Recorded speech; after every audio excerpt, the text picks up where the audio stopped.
Di sebuah desa yang dikelilingi sawah hijau dan perbukitan, ada seorang anak perempuan bernama Mira. Mira dikenal suka melamun sambil menatap langit. Setiap sore, ia berbaring di atas rumput, melihat awan berarak, lalu berkata, "Andai saja aku bisa punya rumah di atas sana, pasti aku bisa melihat seluruh dunia." Orang-orang desa hanya tersenyum mendengar impian Mira. "Mana mungkin ada rumah di langit?" kata mereka. Tapi Mira tidak pernah berhenti bermimpi. Suatu malam, saat Mira terlelap, ia mendengar suara lembut memanggilnya. "Mira, ikutlah denganku."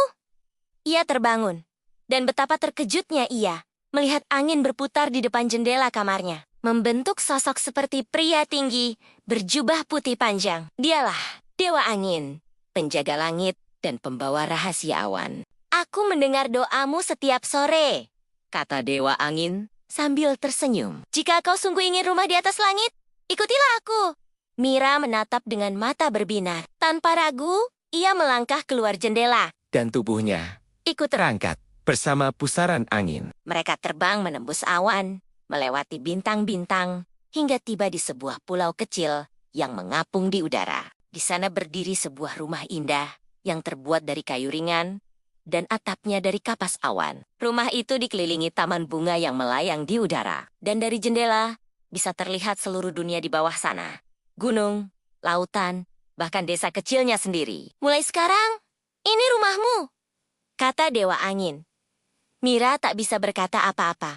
Ia berlari ke dalam rumah itu, memegang dinding, kursi, dan jendela yang berkilau dengan cahaya bulan. Semuanya terasa nyata, meski ringan seperti mimpi. Hari-hari Mira di rumah, atas angin penuh keajaiban. Ia bisa meluncur dengan papan layang di antara awan, mengunjungi pelangi untuk bermain dengan burung-burung yang hinggap, bahkan bercakap dengan bintang-bintang kecil yang suka bercanda. Namun, tinggal di rumah angin tidak selalu mudah. Suatu hari, datang badai besar yang membuat rumahnya hampir terbalik. Angin berhembus kencang, petir menyambar, dan awan-awan hitam menutup langit.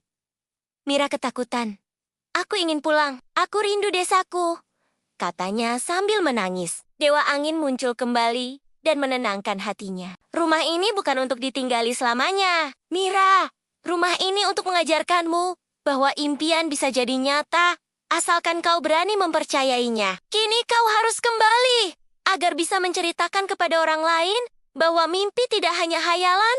Dengan berat hati, Mira pun turun kembali bersama Dewa Angin. Saat ia terbangun di ranjangnya, ia mengira semuanya hanya mimpi. Tapi di meja kecilnya, ada setangkai bunga biru dari taman di rumah angin bunga yang mustahil tumbuh di bumi. Sejak hari itu, Mira tidak pernah ragu lagi untuk bermimpi. Ia selalu berkata kepada teman-temannya, "Jika kau percaya, rumah di atas angin pun bisa ada." Dan setiap kali ia menatap langit, ia tahu di atas sana ada rumah kecil yang menunggunya. Rumah tempat impian dan keberanian bertemu.